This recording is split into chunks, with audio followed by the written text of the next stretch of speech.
जब से इधर की ओर कदम बढ़ा है तब से एक नई ऊर्जा का संचार हो रहा है। मैं देख रहा हूं आप लोगों की प्यास, आप लोगों की आस, आप लोगों का मन। मैं हमेशा कहता हूं आस पर आसमान टिका है, आस पर आसमान टिका है, विश्वास पर इंसान टिका है। आस पर आसमान टिका है, विश्वास पर इंसान टिका है। मानो या न मानो इस हकीकत को मित्रों, हम सबकी श्रद्धा पर हमारा भगवान टिका है, हम सबकी श्रद्धा पर हमारा भगवान टिका है। आप विचार करके रखना कि कितनी प्यास आपकी गहरी होगी। मुद्दतों से मिलने को दिल बेकरार था। मैं सुबह जब उठा और जब विहार करने लगा तब कुछ पंक्तियां मेरे मन में अपने आप उमड़ने लग गई। मुद्दतों से मिलने को दिल बेकरार था, तुम सबसे मिलकर दिल को करार आ गया। मुद्दतों से दिल मिलने को बेकरार था, तुम सबसे मिलकर दिल को करार आ गया। बेचैनी तो तुम सबको भी थी मिलने की, बेचैनी तो तुम सबको भी थी मिलने की। तुम्हारी बेचैनी को मन को दीदार आ गया। मुद्दतों से मिलने को दिल बेकरार था, तुमसे मिलकर दिल को करार आ गया। तलब क्या होती है मिलने की, तड़प क्या होती है मिलने की। चकवा को चकवी से प्यार आ गया। तड़प क्या होती है मिलने की, चकवा को चकवी से प्यार आ गया। आंसुओं ने किया है मेरा स्वागत, आंसुओं ने किया है मेरा स्वागत। सूखी नदी में भी उबार आ गया। मुद्दतों से मिलने का दिल बेकरार था, तुमसे मिलकर मुझे करार आ गया। मुद्दतों से मिलने को दिल बेकरार था, तुमसे मिलकर दिल को करार आ गया। खुशियां क्या होती हैं, खुशियों का सैलाब क्या होता है, खुशियों का सैलाब क्या होता है। नेत्रहीन को नेत्रों का उपहार आ गया। मुद्दतों से मिलने को दिल बेकरार था, तुमसे मिलकर दिल को बेकरार आ गया। विचार करके रखना, वारंगल का वीर, वारंगल का वीर, विजयवाड़ा की भूमि, वारंगल का वीर, विजयवाड़ा की भूमि। इस समाजों को भी मेरा थोड़ा सा उपहार आ गया। मुद्दतों से मिलने को दिल बेकरार था, तुमसे मिलकर दिल को करार आ गया। तुमसे मिलकर दिल को करार आ गया। और अब विचार करना, कहने को प्रयास करते हैं, आना चाहते थे तुम, आना चाहते थे तुम, समय नहीं था। आना चाहते थे तुम, समय नहीं था। व्यवस्थाओं ने इतना जुल्म ढा दिया। आना चाहते थे तुम, समय नहीं था। व्यवस्थाओं ने इतना जुल्म ढा लिया। तुम नहीं आ सके, कोई बात नहीं, मैं तुम्हारे द्वार पर फिर से आ गया। तुम नहीं आ सके, कोई बात नहीं, मैं तुम्हारे द्वार पर फिर से आ गया। सपना था सो साकार हो गया, सपना था सो साकार हो गया। अपनों से आज मेरा दीदार हो गया। सपना था सो साकार हो गया, अपनों से मुझे मेरा दीदार हो गया। तुम्हारी प्यास और गहरी हो गई। अमृत पिलाने को प्रमुख सागर फिर द्वारा आ गया। अमृत पिलाने को प्रमुख सागर फिर द्वारा आ गया। आप विचार करके रखो, सुबह से मैं रास्ते में इस गजल को 10 बार नहीं 50 बार गाया। बार बार एक ही बात आए कि मैं क्यों आ गया, पर इतनी प्यास गहरी। और मुझे तो ये लगता है कि विजयवाड़ा वालों का पुण्य हमसे भी ज्यादा है।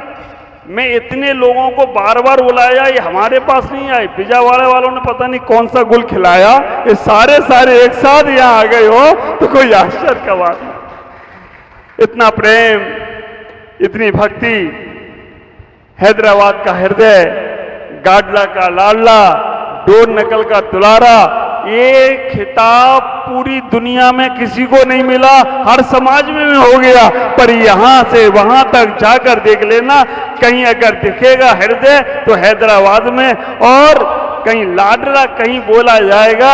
हमारी रजनी बहन सेठी इंदौर वहां दीमापुर से मेरी प्रश्नोत्तरी निकालती हैं तो उसमें पूछती हैं कि गाडला का लाडला कौन, तब एक ही नाम आता है कि गाडला का लाडला और डोर नकल का दुलारा। यहाँ सबसे कहना चाहूंगा, आप सबकी भक्ति, श्रद्धाएं, आस्थाएं, पुण्य की इतनी तीव्र बगड़ाएं, रास्ते में कितने लोगों ने रोका होगा। हर जगह से लोगों ने कहा कि महाराज जी बहुत गर्मी है। मैंने एक बार तो कह दिया, हाँ, किसी को नोटों की गर्मी, किसी को वोटों की गर्मी, किसी को घर की गर्मी, किसी को पता नहीं किस किस की गर्मी हो सकती है, पर मेरे भक्त भी कम नहीं है। वो भी बोलती है महाराज आपको भी गर्मी है। मेरे को क्या की गर्मी, बोली आपको तपस्या की गर्मी है। मैंने ठीक है, सब बराबर। लेकिन विचार कर, वही विजयवाड़ा जहां मैं पहले 10 साल 9 साल पहले आया था, और वो 9 दिन का विधान किया था, उसमें हमारे मंदिर की जगह बड़ी जगह हो गई थी। और अभी जो आया हूं, अब पता नहीं क्या क्या होने वाला है, लेकिन होगा जरूर। जो भी होगा अच्छा ही होगा। गाडला और डोर नकल जहां पर मैं गया, थोड़े समय के बड़े, बस वारंगल के वीर ने बुलाया तो गाडला, डोर नकल और विजयवाड़ा का भी उद्धार हो गया हो तो कोई आश्चर्य नहीं। और वारंगल के वीर भगवान, 42 फुट के भगवान, उनके दर्शन के लिए निकला तो गाडला में भी 7 दिन में शिखर बना और 2 साल में मंदिर तैयार हो गया। 1 साल में मंदिर तैयार, एक से एक सुंदर। मैं कहीं भी रहा हूं, विजय भाई और विपुल हमसे हमेशा संपर्क में रहे, महाराज अब कहां पर कील लगाना है।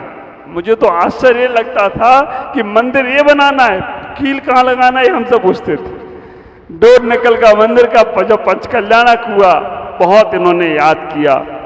मेरी मन भी बहुत था कि जाना है। और वास्तव में हैदराबाद वालों ने जो ये दिख रहे ना श्रीफल लौंग चढ़ाकर, ये श्रीफल लक्ष्मी के साथ चढ़ा है।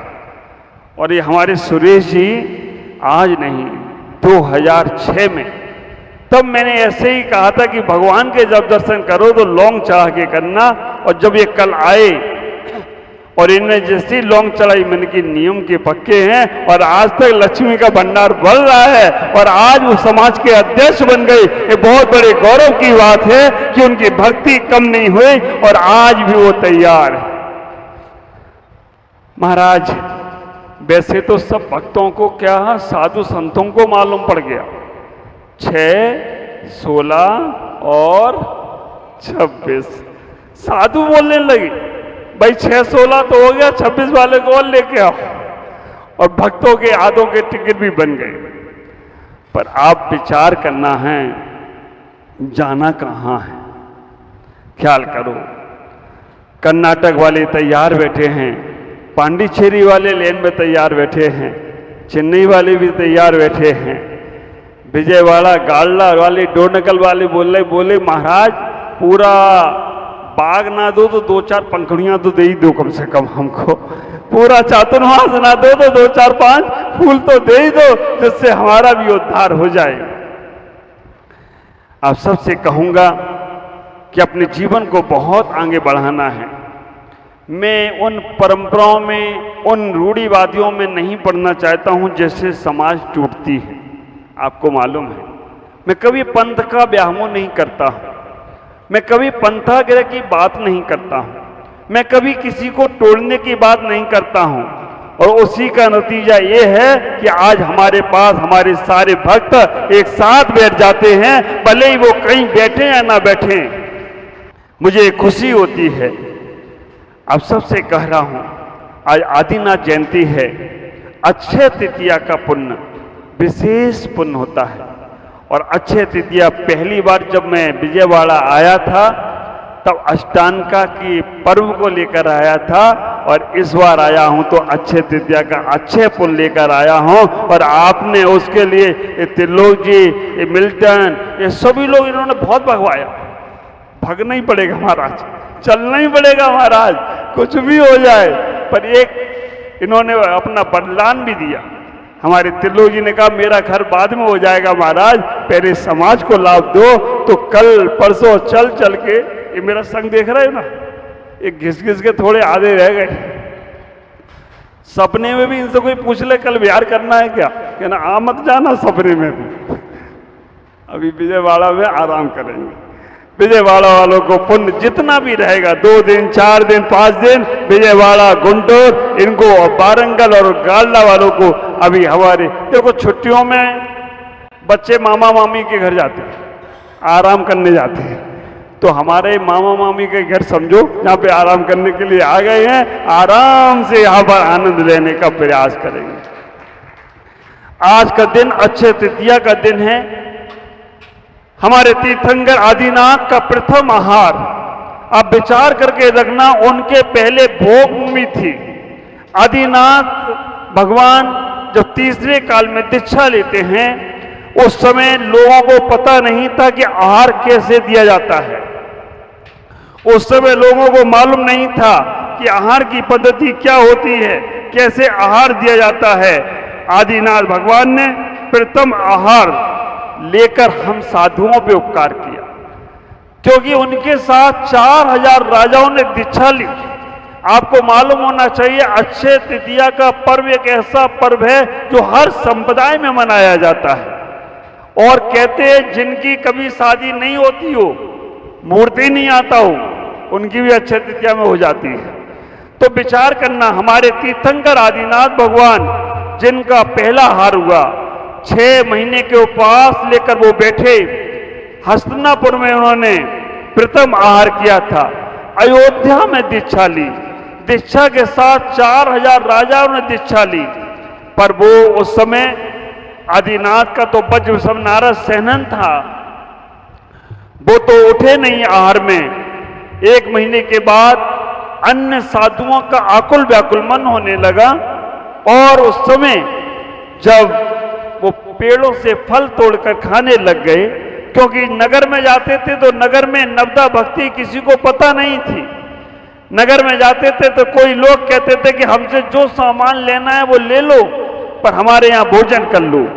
लेकिन दिगंबर साधु ही एक ऐसा साधु होता है जो बिना नवदा भक्ति के आहार नहीं करता है। ये उनका अहंकार नहीं, ये उनका स्वाभिमान है, ये उनके जीवन की अपनी साधना है। आदिनाथ भगवान आहार के लिए निकलते हैं। हस्तिनापुर से चलते चलते चलते चलते सारे नगरों में भ्रमण किया। बड़े बड़े राजाओं ने उन्हें पड़घान किया, लेकिन वो कहीं नहीं रुके, क्योंकि कोई उन्हें राज वैभव देना चाहता था, कोई उन्हें परिवार देना चाहता था, कोई उनके सम्मान के लिए कुछ भी करना चाहता था। पर आदिनाथ अपनी विधि को ढूंढते ढूंढते जब अयोध्या पहुंचे, अयोध्या से हस्तिनापुर पहुंचे, और राजा श्रेयांश जो पूर्व भाव में उनकी पत्नी थी, मैंने सुबह कहा था ना, अब मेरा कहा हुआ मेरे भी भारी पड़ गया। मैं तो कह के चला गया जोड़े से हार देना, तो तुम कभी मुनिराज बने तो पत्नी को सपना आएगा कि भैया ये आ गए हैं, इनको हार कराना है। तो आज तो ऐसी ऐसी जोड़ियां जो कभी नहीं देखी हो, वो भी सब जोड़ियों के साथ करीबन 100 से ज्यादा लोगों ने आहार दिया। बड़े झगड़े कर करके भी दिया। पुण्य झगड़े करके लूटना चाहिए, पर ऐसा झगड़ा मत करो कि महाराज ही बाहर हो जाए। कोई बात नहीं, नारे लगाते ना आप लोग, मोह माया धोखा है, धक्का मारो मौका है। बिहार में हमें भी पड़ते धक्का, भीड़ भाड़ ज्यादा हो ना। अब एक सुबह देख जयकारा लगा रहा था, जैन साधु देख लो, पीछे से आवाज आई, क्या आई? पीछे से आवाज आई, जैन साधु देख लो, प्यार करना सीख लो। मैंने कहा बड़े गजब है यार, लोग तो बोलते त्याग करना सीख लो, वो बोल रहा प्यार करना सीख। नहीं चलो तुम्हारा मौका है, बोलो जो भी बोलना है। और कलकत्ता में मैं गया तो बड़े अजीब नारी, वहां तो बोलते जैन साधु देखे नहीं त्याग कोरा सीखे नहीं। क्यों नवनीत यही बोलते, जैन साधु देखे नहीं त्याग कोरा सीखे नहीं। मतलब वहां पर बंगाली में जैन साधु देख लो को बोलते जैन साधु देखे नहीं त्याग कोरा सीखे नहीं। ज्यादा समय नहीं लूंगा।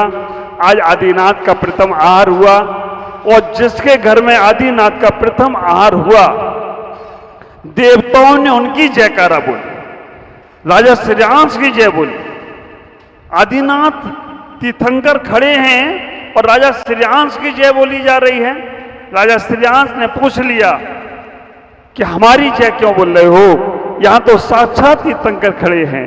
तब देवता भी कहते हैं आज तुम्हारे द्वार पर तीर्थंकर भी हाथ फैलाकर खड़े हैं, इसलिए आज तीर्थंकर भी तुमसे छोटे हो गए और तुम तीर्थंकर से बड़े हो गए हो, तो कोई आश्चर्य की बात नहीं है, क्योंकि दान तुम दे रहे हो। लेने वाला छोटा होता है और देने वाला, आप देखते हो आहार में महाराज पाटे पे खड़े होते और तुम कहां खड़े होते हो। कहीं तुम्हें ये अहंकार ना आ जाए कि महाराज से हम बड़े, हम देने वाले, तो विचार करके रखना महाराज पाटे पे खड़े, तुम नीचे ही खड़े हो। लेकिन फिर भी तुम्हारे पुण्य के द्वार पर तीर्थंकरों के आहार होते हैं, जिनके घर में पहला वो एक भव में मोक्ष जा सकता है, मोक्षगामी जीव होता है। तो अपने जीवन में आहार की पद्धति को जरूर सिखाना। अगर आपके नगर में कहीं साधु आ रहे हैं, समय है, तो उन्हें आहार देकर ही हम भोजन करें। आप उत्तम में जाने का प्रयास करेंगे, और नहीं समय है तो देखकर जाओ कैसे दिगंबर साधु आहार लेते हैं। रास्ते में बहुत लोगों ने आश्चर्य किए। नहीं तो इतना नियम सब श्रावक का होना चाहिए कि 10 बजे के पहले अनाज की बनी वस्तु नहीं खाएंगे। आपको अगर बीपी है, आपको अगर शुगर है, आप और चीजें लेते हो, वैसे होगा कुछ नहीं, लेकिन फिर भी ये नियम बनाने का आज श्रावक नियम जरूर बनाएं कि 10 बजे के पहले अनाज की बनी वस्तु हम नहीं खाएंगे, तो भी तुम्हें पुण्य श्रावक का लगेगा।